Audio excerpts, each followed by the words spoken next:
Buenas tardes, sean todos bienvenidos a Clave Tecnológica, el programa de televisión Camagüey que los acerca a la ingeniería. Si le interesa el tema, acompáñenos, pues estaremos conversando con especialistas de esta rama. Recuerda que estamos en modo verano y esto es Clave Tecnológica. Ahora bien, ¿qué hacen los hidrólogos? En un mundo en el que el agua es un recurso cada vez más escaso, el rol de los hidrólogos... Antonio, supongamos que un día en Camagüey llueve durante 20 horas y se llenan las micropresas. Ante esta cantidad de agua... Me ha encantado la hidrología subterránea, presas de tierra, en fin, en algunas especialidades muy bonitas.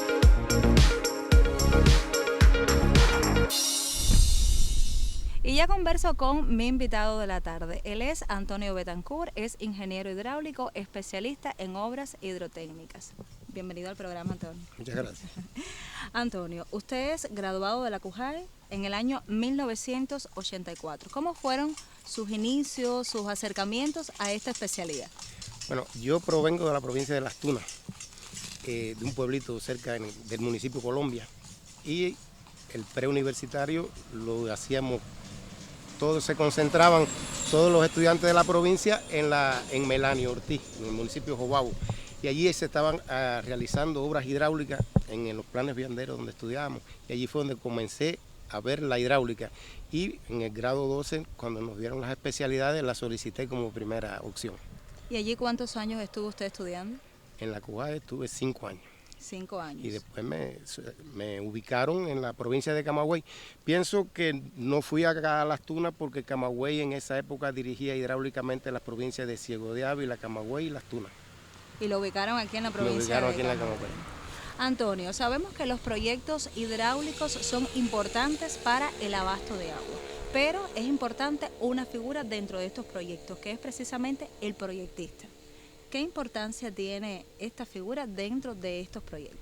Bueno, del proyectista nacen las ideas de las concepciones para satisfacer las necesidades del abasto de agua, ya sea para riego, ya sea para acueducto, para cualquier otra solución que haya. Y de ahí es donde nacen las ideas y se evalúan las principales soluciones que sean menos costosas y con más eficiencia. Por eso es la importancia de la rama del proyecto y las investigaciones dentro de la rama hidráulica.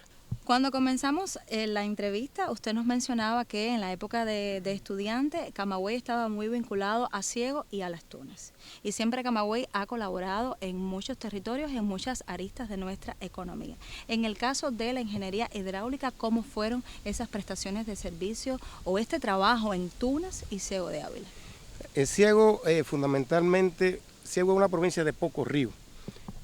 Trabajamos en los proyectos de la presa Chambas 2 en Florencia, en el municipio de Florencia de Ciego, que era para el riego, y algunas obras ya micropresas que se trabajó en conjunto con los avileños ya.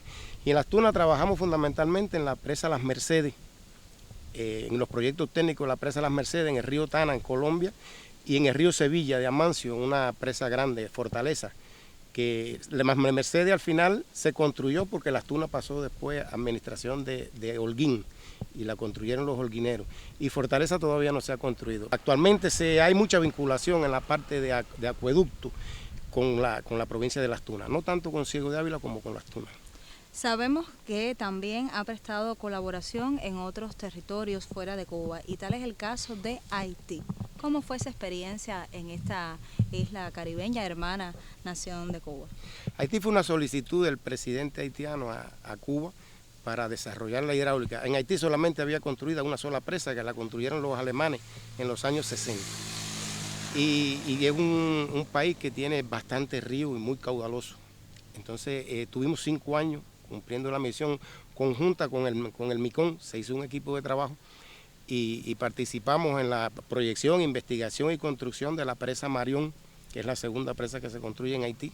y trabajamos en la derivadora del río Gran Rivier, también que era una obra desde los años 40, pero que en 3 ocasiones se la había llevado el río. Y la realizamos también, la dejamos funcionando y quedaron otros proyectos de rehabilitación de sistemas de riegos y canales con los haitianos, que fue una experiencia muy bonita, porque son muy gratos trabajar con los haitianos y son muy trabajadores. ¿Y en qué año fue esta misión? Terminé hace 2 años en Haití.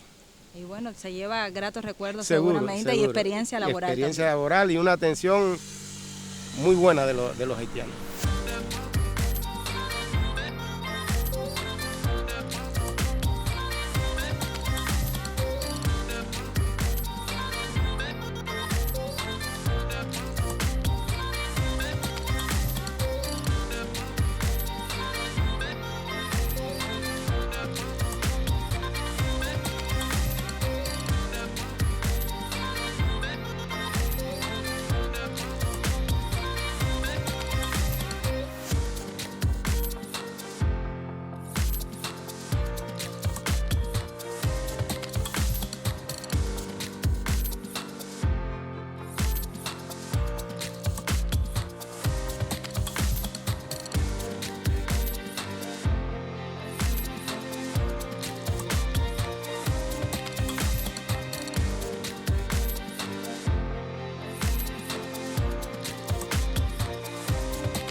Hola gurises, ¿cómo están? Bienvenidos a un nuevo video en el cual voy a tratar de dar respuesta a la pregunta que seguramente se hacen mientras están desarrollando una disciplina científica que estudia las aguas del planeta y se preguntan, ¿qué es la hidrología? ¿Cuál es su historia? ¿Cuál es su importancia? ¿Qué hacen los hidrólogos?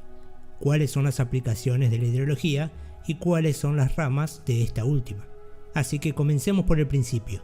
La hidrología es la disciplina científica que estudia las aguas del planeta, los océanos, la atmósfera y la superficie terrestre.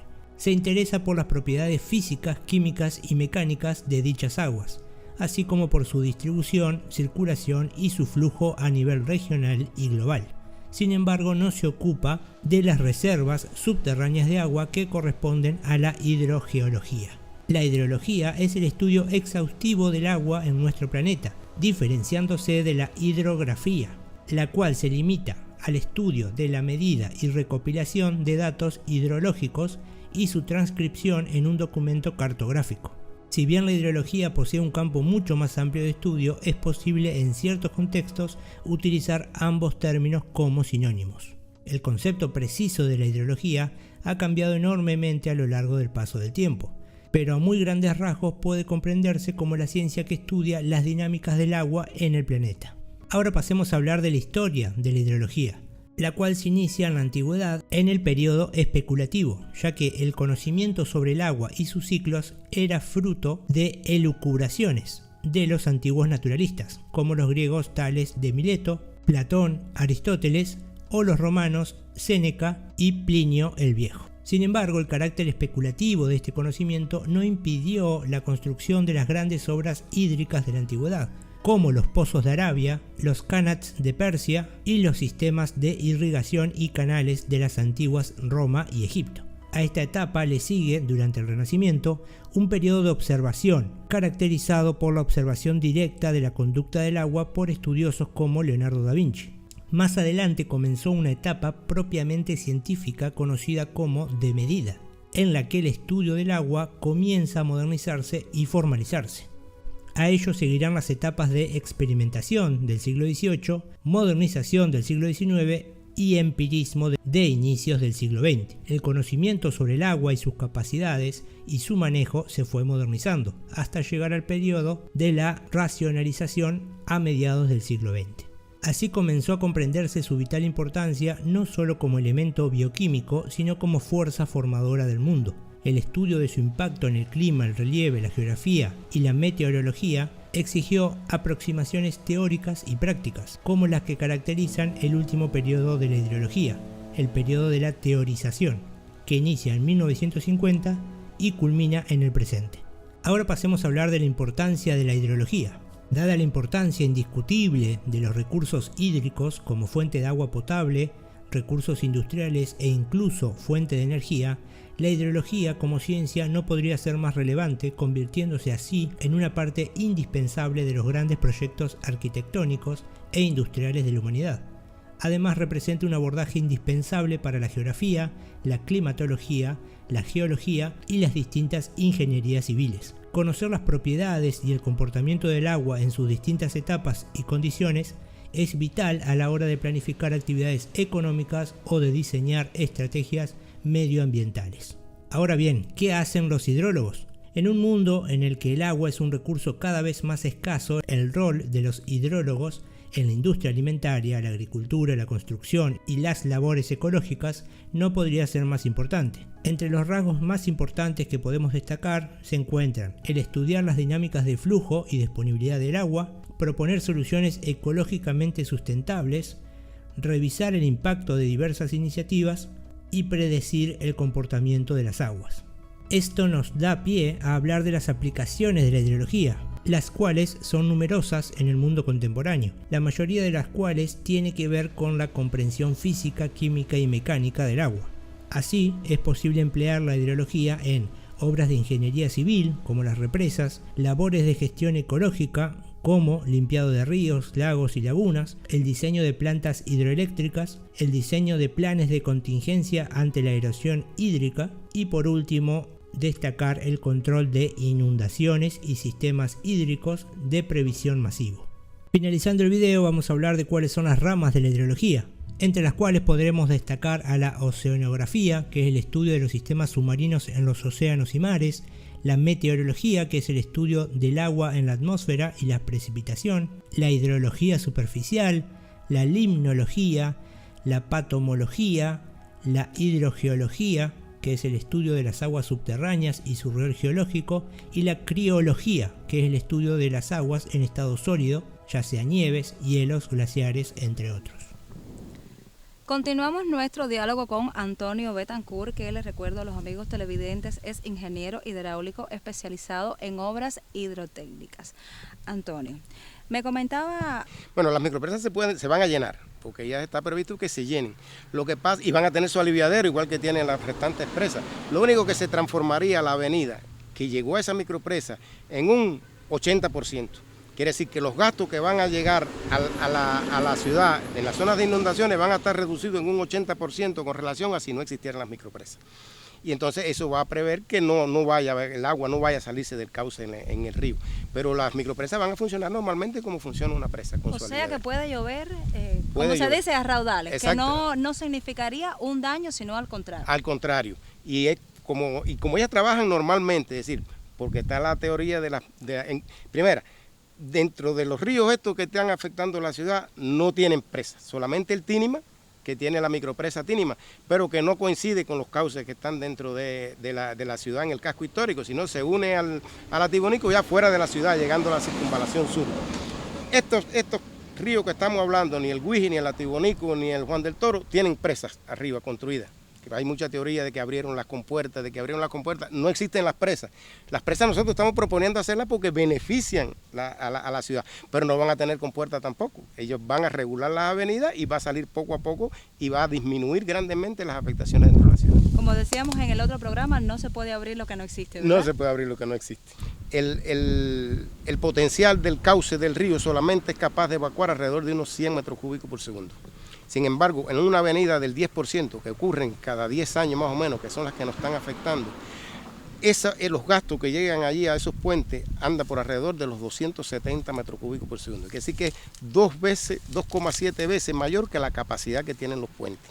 Que la capacidad que tiene el cauce, no los puentes tienen suficiente capacidad, la capacidad que tienen los cauces. Entonces lo que se está es tratando de corregir las avenidas antes de entrada a la ciudad, almacenarlas en estos embalses que estaba previsto, uno aquí en donde estamos, el otro en el Guije y el otro en el puente de cerca de la circunvalación en el Atibonico, y a partir de allí con esos embalses captar la mayor cantidad de la avenida y disminuir por tanto las afectaciones dentro de la ciudad. Y como bien usted decía, unido a esto, a las rectificaciones o canalizaciones de los cauces dentro de la ciudad, disminuir casi hasta un 3% las avenidas y las afectaciones por inundación que tiene nuestra ciudad cada cierto periodo de tiempo. Las micropresas estarían vacías, sí, esperando almacenaje. Sí, son micropresas que estarían secas.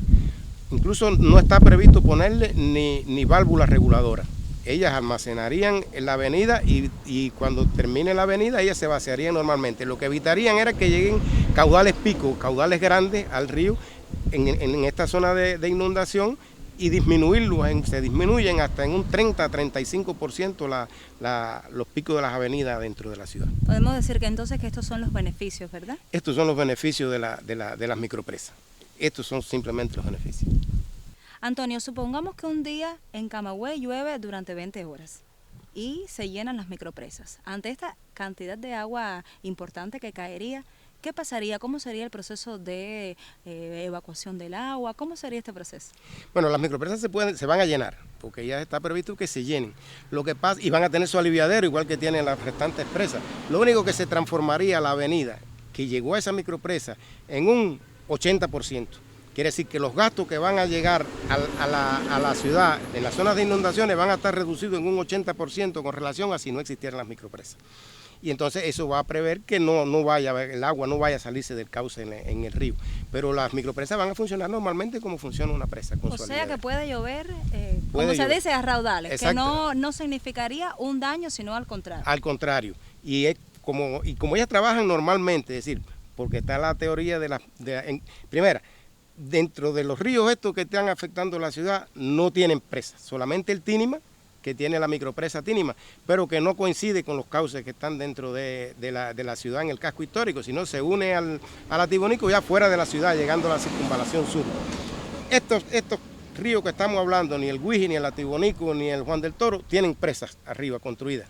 Hay mucha teoría de que abrieron las compuertas, no existen las presas. Las presas nosotros estamos proponiendo hacerlas porque benefician a la ciudad, pero no van a tener compuertas tampoco. Ellos van a regular las avenidas y va a salir poco a poco y va a disminuir grandemente las afectaciones dentro de la ciudad. Como decíamos en el otro programa, no se puede abrir lo que no existe, ¿verdad? No se puede abrir lo que no existe. Antonio, le propongo algo a usted y al amigo televidente. Les propongo que observemos la siguiente foto. Bueno, pues se puede apreciar en esta foto que hay una crecida alta del río, sin embargo hay personas aglomeradas en lo alto mirando la crecida del río, sin embargo se observa que hacia los lados no hay corrida, no hay crecida, no se ve agua a los lados. ¿Qué pasa allí? Bueno, es interesante. Lo que primero uno debe preguntarse es cómo llegó la gente al puente, porque hoy cuando hay cualquier avenida, el puente queda incomunicado completamente. Usted no puede llegar por las velocidades que tiene la corriente en la misma avenida de la Caridad y en la parte de República. Entonces, la gente llegó allí normalmente y se ve, yo en los tiempos que llevo, 40 años aquí, en las inundaciones que he visto, nunca he visto el nivel del agua a esa altura que lo tiene. Esta es una foto de los años 40. ¿Qué es lo que nos quiere decir esto? Que los puentes están bien diseñados y que el cauce ha sido muy afectado con el paso del tiempo y se ha reducido demasiado el cauce por construcciones y además lo hemos visto, por eso es que se plantea en el proyecto la rectificación nuevamente de los cauces hasta tratar, no alcanzaremos el cauce natural que tenía, pero por lo menos llevarlo a las dimensiones donde él pueda evacuar y con las combinaciones de las micropresas, que le va a disminuir bastante el gasto que va a llegar a ella, poder llegar a una conclusión de que no haya afectación en la ciudad. Pero lo que sí está claro es que el cauce ha sido muy afectado por construcciones y por cuantas cosas sabemos que se han hecho sobre los cauces de los ríos, que ha disminuido su capacidad de evacuación en un % muy elevado. Bueno, la carrera de hidrotecnia, o sea, es una parte dentro de la carrera de ingeniería hidráulica, una asignatura muy importante y una carrera muy importante que considero muchos jóvenes deben de solicitarla, ya que es una carrera muy interesante y muy bonita, de muchos cálculos, de muchos proyectos, y que la hidrotecnia es fundamental y abarca el diseño y construcción de presas, derivadoras, canales, etc. Pero además nosotros queremos reafirmar la importancia que tiene esta carrera, y ustedes lo comprobaron hoy con la explicación de nuestro invitado de hoy, el ingeniero Antonio Betancourt. El próximo programa será con el ingeniero Rafael Vázquez de la planta potabilizadora. De allí ustedes verán y aprenderán mucho más el tema de la potabilización de las aguas de Camagüey.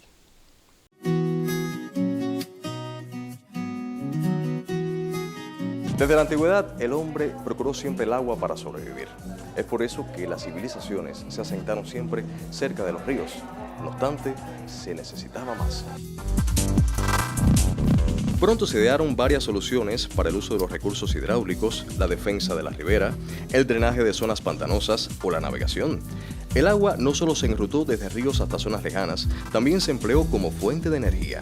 Así, nuestros antecesores se valieron de la física y la ingeniería para estudiar las propiedades mecánicas de los fluidos, y hasta hoy no se detiene el aprendizaje y su puesta en práctica. La ingeniería hidráulica forma a profesionales capaces de explotar de manera sustentable este importantísimo recurso natural. Los jóvenes son estudiantes de la carrera Ingeniería Hidráulica. Coméntame, ¿en qué año estás? Estoy en tercer año de la carrera. ¿Y por qué decidiste estudiar Ingeniería Hidráulica? Creo que la ingeniería hidráulica actualmente tiene mucha aplicación para el país, también tiene mucho futuro, que es algo que buscamos nosotros cuando elegimos una carrera. En un inicio apenas sabía qué era, que creo que es un problema que tenemos casi todos los estudiantes, sobre todo cuando están en el preuniversitario. Pero una vez que llegué aquí, obviamente que me encantó, es una carrera súper hermosa. ¿Qué características crees que deban tener los jóvenes que están ahora mismo interesados por estudiar esta carrera? Bueno, creo que más que características, creo que en el preuniversitario no pasa mucho trabajo con la ciencia, con las matemáticas, la física, pero una vez que llegues aquí a veces te pesa un poco, o sea, tienes que tener un poco te tiene que ir bien esa asignatura, pero ya una vez que entras aquí, pues las empiezas a entender un poco más, entonces te va yendo mejor. Muchas gracias. La joven está en quinto año de esta carrera. Coméntame, ¿qué es lo que más te ha gustado de la carrera hasta ahora? Cursar la ingeniería hidráulica a mí me ha encantado porque he conocido a muchos profesores que son integrales y me han aportado muchos conocimientos y me ha gustado todas las asignaturas que he dado. Preferencia, me ha encantado la hidrología subterránea, presas de tierra, en fin, en algunas especialidades muy bonitas y bueno, en fin, me ha encantado. El doctor Joe Hermes es profesor de esta facultad y director del Centro de Investigaciones Hidráulicas. Profesor, ¿qué lo motivó a estudiar ingeniería? Siempre me gustó la parte práctica de la profesión, o sea, la aplicación en el campo de lo que uno aprendiera, el conocimiento universitario. ¿Estudió acá en la CUJAE? Estudié en la CUJAE entre el año 2000 y 2005 y me gradué de ingeniero hidráulico. ¿Y por qué decidió quedarse como docente? Primero, atendiendo a las necesidades de docentes que había en ese momento y además una de las componentes de la docencia es la investigación y me gusta hacer investigación dentro de la profesión. Usted es el director del Centro de Investigaciones Hidráulicas. ¿Cómo se vinculan los estudiantes a estos proyectos investigativos que se realizan acá en la CUJAE? Primero, los estudiantes tienen posibilidad de vincularse a todos nuestros grupos de investigación y además cada año realizamos la jornada científica estudiantil donde ellos exponen los resultados de su quehacer científico. ¿Qué le sugeriría a un joven que ahora mismo está pensando en optar por la ingeniería hidráulica? Si le gusta aplicarse la ingeniería de una forma práctica y además le gusta estudiar las ciencias de la vida, pues qué más vinculado a la vida que el agua, la ingeniería hidráulica es lo mejor. La ingeniería hidráulica también es una carrera que tiene desafíos académicos. Hay asignaturas y hasta cursos completos que demandan mucha entrega. Pero, ¿qué sería la vida sin los retos y las metas? Y en los minutos finales de nuestro programa les recuerdo a los amigos televidentes que hoy hemos estado conociendo un poco más sobre las obras hidrotécnicas a partir de la experiencia de los ingenieros hidráulicos Luis Ramírez y Antonio Betancourt. A usted que nos mira, les recomiendo sintonizarnos el próximo jueves a partir de las 4:30 de la tarde aquí en Clave Tecnológica.